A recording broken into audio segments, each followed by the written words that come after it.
Good evening, card fans. We have another player from Perth with us today, member of PX3. We have Domenic Russell. Would you like to introduce yourself, Domenic? Hi everyone, I'm Dominic. I'm from Perth. Play One Piece. I started set 4 just before the ST10 starter deck drops, so just before 4.5. Um, been playing casually, somewhat competitively for a little while, and yeah, made it onto PX3. Uh, I haven't got quite the tops I want yet. Only 2 top 32s. In online events and a handful of top 64s. Still chasing that top 16, but hopefully we get there. But On the yeah, horizon. On the horizon. There's always there's someone like myself who's quite a mediocre player. It's always interesting to hear the top players like yourself, and they talk about like top 32s and top 64s as not quite the results that they wanted. And it's a testament to the competitive nature of you guys, really, which is cool. So you've been playing there for a while now. Was One Piece the only card game you've played, or have you moved in from somewhere else? Or think about primary school. I got into Yu-Gi-Oh with some other friends. They got me into it. I attended tournaments like just normal locals, and it was fun. I did somewhat okay, but I don't think I ever played like the top deck. It was more casual, just for fun. And then I think I fell out of that because Yu-Gi-Oh is like um you negate everything your opponent does pretty much and set up that sort of thing, so you don't really get to play out your stuff like you do with One Piece. So yeah, Yu-Gi-Oh just died off for me a little bit. yeah, fell out of love with the gameplay. So you had fallen out of love with that Yu-Gi-Oh gameplay style, and then you came across to One Piece. What drew you to One Piece then? Um, it wasn't a direct swap. I just died down in Yu-Gi-Oh. There was like a period of a few years where I just didn't play any TCGs. And then I was just at work with my boys, and they were big One Piece fanatics, and I wasn't a One Sucked Piece in. fan. Didn't care about it. Was like too long, not touching it. And they had heard from our other mate that a card there was a card game out, and they wanted to grab a booster box, and I was just like, yeah, I like cards. They like One Piece. Let's crack open a box and have a look. And then we opened the packs, and the cards look sick, and we're like, well, let's try play this thing. So we built decks like it was a pre-release, and we were just trying to play with random cards and stuff. And then from there, we just started buying more and focusing on our decks more until we went to our first locals. So Yeah, cool. And so first locals, from there to where you are now, what has that journey been like for you to get to the spot you are now? it's been long. It's been very long. I remember going to my first locals and like everyone there knowing what they're doing, and it's like so big. And uh, the locals I went to was like very friendly. Like Cannington's a very friendly place, very chill. Everyone's lovely, and there was a group of boys that just invited me and my mate over, had some chats. It was really nice. And I remember just going to locals after locals and seeing the same people topping every time, like in the top 4, like, or just going undefeated. And it's just like, damn, I wish I was there one day, you know? Like, it must be so cool just to like go 4-0 constantly or like 3-1s. Um, so that's what I aspired to like do in this card game. So I worked pretty hard at it, and I do pretty okay at locals. I went 4-0 a couple times this week. Yeah, just trying to get some reps in. But yeah, it's been a long process. Yeah. And like regional events, so you mentioned prior that you've got some good results in online events, like being based in Perth. It's obviously very difficult to get to many of the big regional events, but the in-person regional events. But how have they been for you? Yeah, big events. It's quite scary at your first ones. I believe I did some online events before the first Perth regional happened. Because yeah, it is very costly to fly out and go attend other events that are big. So online's it's pretty much your main source of events here. Yeah. Um, I never did too great in those, but I think I did versus some good players in there that I managed to beat, which was pretty cool. You know, you get access to versing good players from across the country, Yeah. um, depending on how well you're doing or if you see them in the early rounds. Yeah. Um, but yeah, the first Perth regional, that was pretty full on. Everyone in Perth going like all excited, everyone attending the locals, you know. Um, yeah, practicing, Yeah. grinding really Yes. hard, and then you get into that room and everyone's just shoulder to shoulder. It was terrible. The place was so small. We are all so cramped, shoulder to shoulder, like play mats overlapping. You know how it Overlapping, is. yeah, hanging off the table. Yeah, Yeah. yeah. But that was really good experience. First Perth regional. It's definitely a huge experience whether you're a good player or a casual player to attend one of those things because like you just meet so many people. It's just so much going on. It's just a great experience. So um, yeah, I didn't do too bad. I came 64th on the dot at the On the first dot, Perth yeah. regionals. Excellent. Um, So and East Coast, you came over for nationals earlier this year? yeah, first time flying out for a one piece event. Some of the boys, a lot of the boys, were flying over, and I missed out on the one prior because I had just started the game in like late 2023, so January 2024 was the nationals, and obviously didn't have the skills or the funds to like make Yeah. that jump. Yeah, So it's a huge jump. yeah, so the nationals this year, grinding with the boys. Practices, going to my mate's house. Like Darcy said in his one, we all went to our mate's house, like 4 or 5 of us practicing, then going to get food, more practicing different matchups. We did the spreadsheet, like you said. Uh, yeah, I got a lot of coaching from some of the other players in Perth, like some of the better players as well, on Dofi. That's what I took to the Nationals, and I had a pretty good run. Um, I went 7-3, but if I won my last round, there was quite a possibility I'd make top cut. But I versed Nee Slim, Yeah, probably okay. best Yeah, player Boa, didn't he? OCE. Hmm? Was he on Boa? He was on Boa. Yeah. So I look at my Bandai app and I see, like, I think it was, I can't remember what it was. It was either Nisa or it was Lim. It might have been Lim. And then my opponent pulls out Boa. I'm like, Boa this late in the tournament. I'm like, Nee Slim? I got so, yeah, I kind of Yeah. fanboyed a bit, but Yeah, he went pretty yeah. deep. Yeah, he did really well. Top 4 at the Nationals. It was Yeah, pretty yeah. good. Yeah, no, it was impressive to see him pilot that deck too. Bit of he loves the sleeper decks, doesn't he? That guy like, Yeah. and at Sydney on Bello, so he's Yeah, great. he works really hard. He works Yeah, really hard. yeah. We'll get him on one day, but enough about him at the moment. That travel and having to travel probably leads into the next thing. At the moment, you're training pretty hard for Adelaide, which is coming up. What learnings are you taking from having to fly to Melbourne? Are you then taking to in that approach to Adelaide? Or I assume you're not driving, but it's Yeah.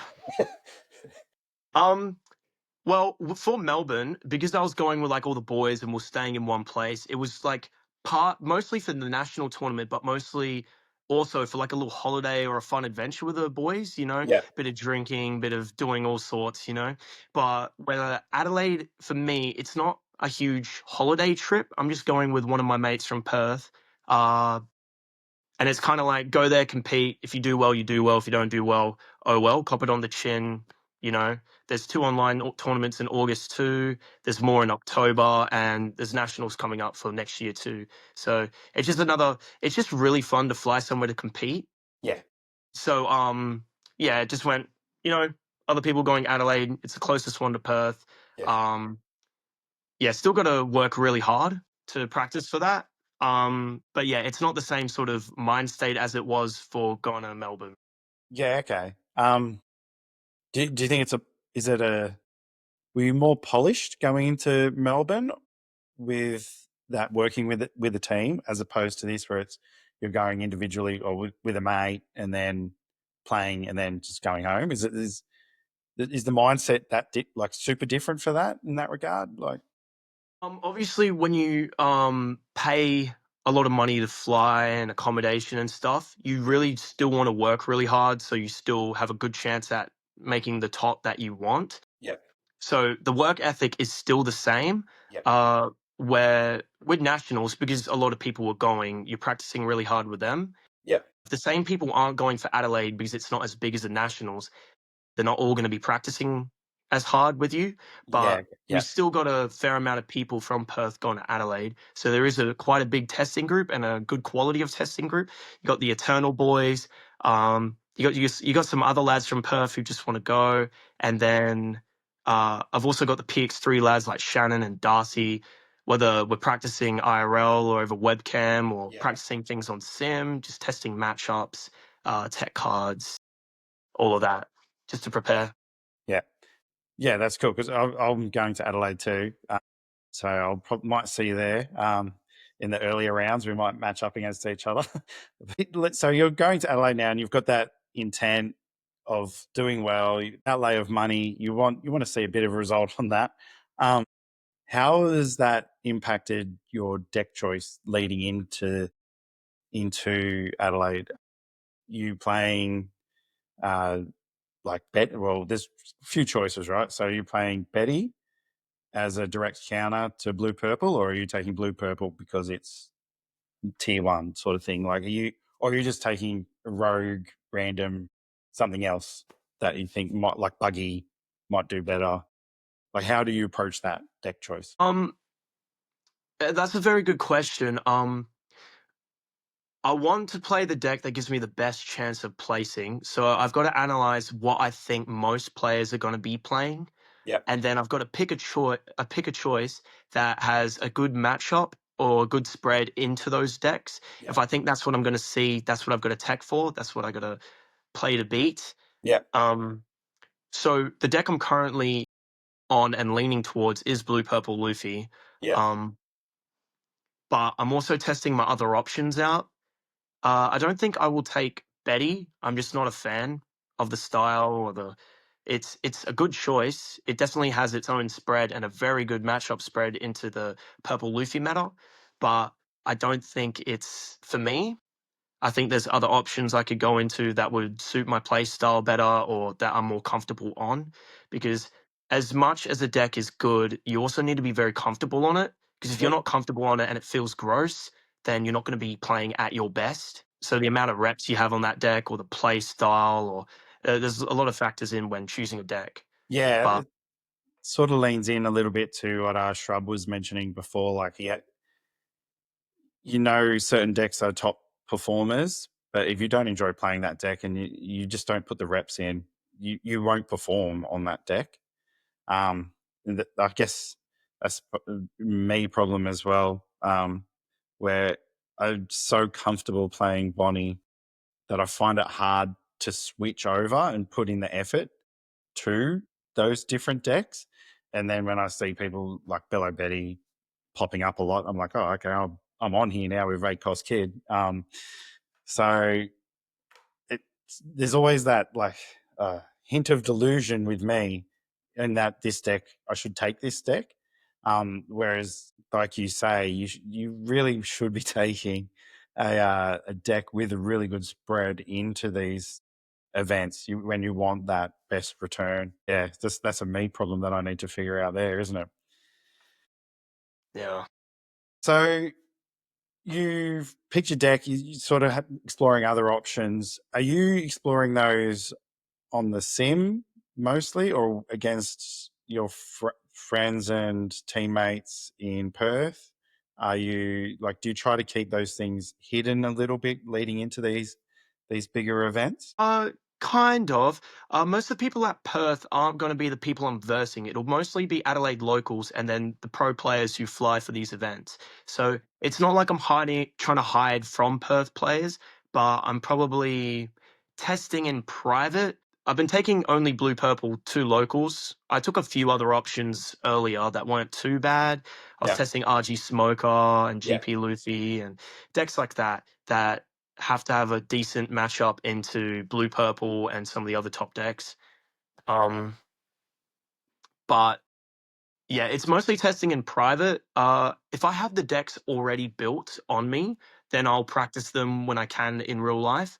But if it's a deck that I have to go into my card collection and pull them all out and double sleeve and then test it, play a few games, and then realize, oh, this kind of sucks. I don't really want to play this. Then I got to put it all back. So if it's something I haven't got built, I might test it on Sim with like Shannon or someone, Yeah. or So just randomly. yeah. So this is a question that's been asked of me to ask players: is when people talk about testing on the sim, are they testing in private matches on the sim with their friends, or are they testing in ranked, or are they just testing random players? Um, because the, the classical opinion amongst friends here is that the just what is it? I guess it's like instant play, like on the sim is junk, and that those results are no good for analysis. So you want to be testing ranked or against players that you know, where they're of a certain caliber. Is that what you do? You find anything like that at all, or do you find just dropping into an instant game fine as an indication of the strength of a deck? If you're just trying to figure out how a deck works and what the cards do, jumping into a random game is perfectly fine. But when you're trying to test, is this deck good enough to beat this deck? You probably want to have a high enough rank in ranked sim to opponents with a decent skill level to actually see if it's worth, or versus your mates who you know are good players in private games. If you're trying to get some real results and you're testing your deck into some random on sim who is also just trying to figure out what the cards do, and they may not be playing them in the most correct sequencing, or they're not making the correct plays, then you're not going to get very valid, accurate testing. Yeah, yeah. I think that's the general consensus around the place. But yeah, it's an incredible tool to have at your disposal there, isn't it? So you're testing decks. You've got decks. Do you? Oh, excuse me. Do you net deck? So do you just find decks? So on like I don't know how to say it, Bulbasaur. He's always on the money. He has the decks out that are topping after online regionals, in person regionals. He'll have like the decks there so you can bang them into the sim. Do you take those examples of decks and just run with those, or are you looking for like to add your own spice? Do you like to play around with ratios and add your own stuff, or do you just go, no, this is the standard, and I'm just going to stick with that? I'm not interested in testing different tech sort of stuff. Oh, definitely looking at those top 16 deck lists from Bulbasaur, very interesting. You can scroll through, see what's winning, see what people were running, maybe give you the inspiration to build that deck in your own time and test it out as well. But my main thing for deck building is I'll pick a leader that I think is good, and then go into top decks. That's my main source. Search the deck up, click on a few deck lists, see what the general consensus is, see what's the core, what are the core cards, what are the tech cards, what are people playing, why are they playing these tech cards for what matchups, what am I trying to build this deck to beat, and which tech cards do I need for that matchup. So top decks is my main source, but I also scroll a lot on Twitter where top decks receives most of their decks. Yeah, So there's ones that top decks don't put on there from Twitter that I see when I scroll. It might be some off meta pick, it might be something that didn't win a huge tournament, but it won something and it was interesting. So I take screenshots. My whole camera roll is just full of just deck lists randomly mixed with other stuff. It's a mess. But yeah, top decks is definitely my source because I'm not a very good deck builder. But once I have a general list, you can kind of make those few card decisions or tech card decisions yourself, depending on what you're trying to verse. But yeah. yeah. It's an interesting thought process because I was chatting with Duval about this after we'd finished recording, which was a pity because it was a very insightful discussion, and I'd probably have this discussion again. But the universal global release, when that comes out, and then because I'm very much a net decker, like I see a deck and I'm like, all right, someone's done the hard work, I'll just copy it. And I don't have the card knowledge or the card flair to be able to build a deck. So I often wonder when that comes out, like, what is your opinion when that comes out? Are you excited for that global release, or are you sort of a bit nervous, a bit, ooh, how's it going to work then? Like, what's your vibe there? Because it's not, realistically, it's not that far away, right? Like a year. So Uh, as someone who isn't a good deck builder, it does have me a little bit worried. Um, I can try throw something together based off what I think, and then after the first few weeks when one list pops up, then everyone will start making that the base for that deck.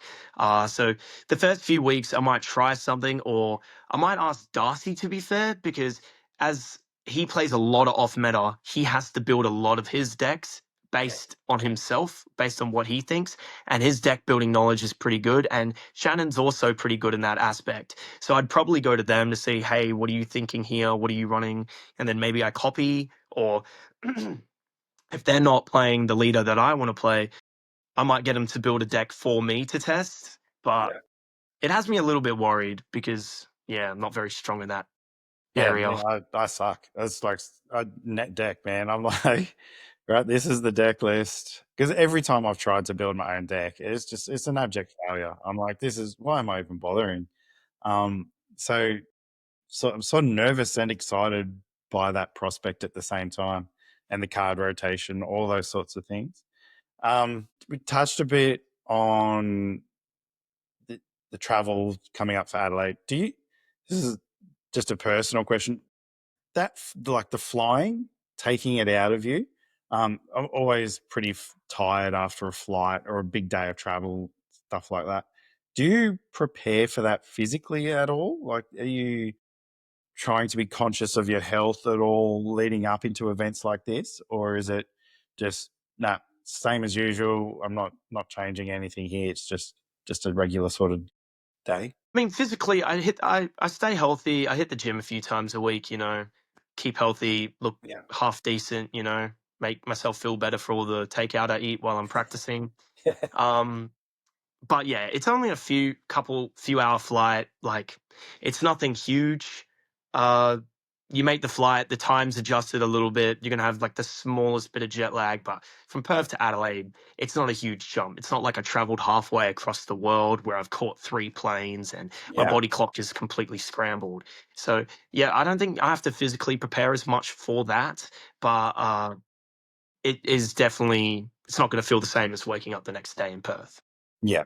Yeah. And do you give yourself any time either side, or you just fly in Friday, play Saturday, fly home Sunday? That was the plan, but the flights were cheaper to fly in Friday morning and come home sometime Monday. I think it Yeah. was Monday midday, Yeah. instead of Sunday night.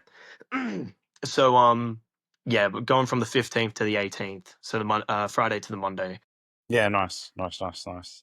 Um, well, is there any sort of tips, tricks, topics that you'd like to cover that we haven't talked about so far? Anything else there?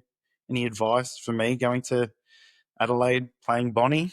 Because don't have anything else. If you choose a deck to play, you either play that deck for fun, or you play that deck because you think it has a good matchup spread, or you pick a deck, you realize what it beats, you realize what it doesn't beat, and you accept that, and you just see what you see on the day and try to have fun. Yeah, But as much as you stress over what deck you play, it is also really strong to have good fundamentals and good game knowledge, good matchup knowledge. All those other things are probably more important than the few little cards you change in your deck. Um, because I tend to focus a lot on the cards I put in my deck and what deck I'm playing. But fundamentals are really important. I think Fleesh, I think that's how you pronounce his name, from, I think he's French. He topped with Lim and everyone started playing Lim. He has a free fundamentals guide out there on Reddit, yeah, uh, yeah, which yeah. I started watching, but I haven't finished yet. Still want to see what all the fuss is about, because I heard it's really good Is and that it's the one free. that Horve shared on Twitter recently? I think as well, saying this should be worth like thousands of dollars, but it's free, sort of thing. I'd assume so. I'm not too sure. Yeah, But yeah, I heard it's really good. Getting your fundamentals up is huge in this game, because the difference between taking life and countering out, that aspect of the game is win or lose. Like if you counter out too hard and you don't have enough to protect, or you don't have the resources needed, or if you take too quickly and then you're at a vulnerable position where they're forcing you to get lots of cards out of your hand. Little game things, when to attack characters, when to attack life, all sorts of game knowledge and fundamentals in this thing that it creates winners and creates not so winners, but Yeah. Yeah. And so, we've been going for a little bit. Let's talk about that for a while though. Do you think that game fundamentals trumps the deck that you play? So, someone with strong fundamentals playing an off meta deck against someone who's basic understanding of the game, playing a tier 0 best deck in format, do you think the person with the ultra understanding of game theory, card theory, fundamentals will beat that person that doesn't fully understand that? yes. It depends slightly on the matchup. If the person with only a basic understanding is playing a really strong deck that has a really good matchup in the other deck, which that player has really good fundamentals and stuff, Yeah. it depends on that matchup. But the person with more game knowledge genuinely should win that matchup. It's why, although in OPO9, Dofi should beat Boa Yeah. 100% of the time, Nice had a really good understanding of the matchup and the tech cards needed to win that matchup. He knew what he needed to see. And when Yeah. he versed all his practicing group from where he's located, Yeah. they did really well into him and they were really good practice for him. And, if they start with a Teach Jinbei Weevil or the Teach Weevil, or they start with their strongest combo, Yeah. I think it's called the Exodia combo or whatever it's Yeah. called. Yeah. Uh, Yeah. The most that could be annoying combo in the really world. Yep. that could be really bad into Boa, right? And if and he understood that it was a slightly unfavored matchup, but because of his knowledge of the matchup, versing a lot of people just picking up Dofi because it's best deck, he Yeah. was able to beat most of them because most of them didn't know how to play into Boa as much, Yeah. and his fundamentals are on point. So Yeah. Yeah. that's why he took down so many Dofis during Yeah. those 2 days. So how do you practice fundamentals? Is that something that you can practice, do you think? Or is that through uh, like learning from YouTube, written learning, reading books? I think I saw what's his Josh Graham Impact. He shared a book that's a couple of books that were written about magic, and he was like, One Piece players should read these books because of the card theory and the fundamentals that it instills in you are very applicable to every card game. And I was like, oh, reading a book, man, homework. um, but yeah, how do you focus on those fundamentals? Fundamentals are something that come to you just with experience on the game. The more reps you do, the more situations you put yourself in, just the amount of reps, the more situations you're going to understand what should I be doing here, what hurts my opponent more, what do I need to do next turn? All those sort of things come just with more reps. Yeah. You can look at guides, you can look at fundamental guides from people to give you a head start. Especially fundamentals, especially show at pre-releases when you just got a deck of random cards. The people that are winning are the same people that normally win because their fundamentals are just higher. Um, Unless they pull a secret rare or SR in the SR that Yeah, in it's the some stupid pre-release. card. Yeah. Yeah, they see the best card and you just can't beat that. And sometimes it happens in the pre-release, Yeah. but usually the people up there are the ones with the best fundamentals because they've just played more reps, they've had more time on the game, they've been in more situations where they need to think. So it's just time, Yeah. and you can't essentially pay for that. No, you can't. You can't pay for time. You can pay for coaching, I guess, but that's still not that. You still need the time to implement the coaching, right? So it's still time. It's an investment in time either way you look at it. Well, that was quite good. That little last bit there. I think that really was quite insightful discussion that sort of came up there. Um, any shout outs, anything like that? Anyone you want to acknowledge? Anything you want to plug? Go for it. My team, The boys on the team, Shannon, Darcy, Kevin, the owner, Jimmy. Appreciate them and everything they do to support me playing.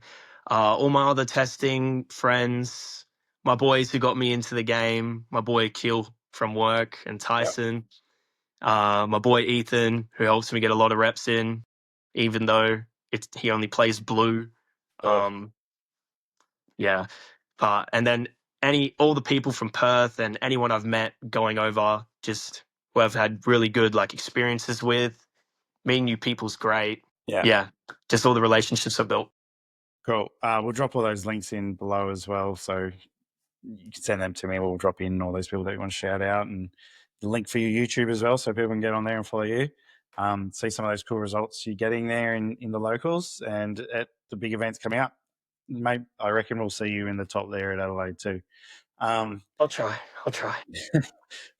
I'll get a exclusive first interview. Always finish on this topic, whether you're seen this before, but are you an anime, manga, or live action fan? I think I saw parts of the live action, but I'm probably not a huge fan. I don't read manga yet, but I really need to get into it. And I'm still watching the anime. So I did make a start because I didn't watch it before I started playing, Yep. but definitely anime. Yep. Cool. Righto. Anime seems to be the number one, I think, that everyone's drawn into. Cool. All right. Thanks for coming on. It's been a real pleasure for me to chat with you and truly appreciate your time. No, in West Australia, and we're doing this on a weekend, so I truly appreciate that. All the best at Adelaide. I'll see you there, and good luck. Thanks for coming on. Easy, mate. Appreciate being here. Cheers, Thank mate. you. Bye.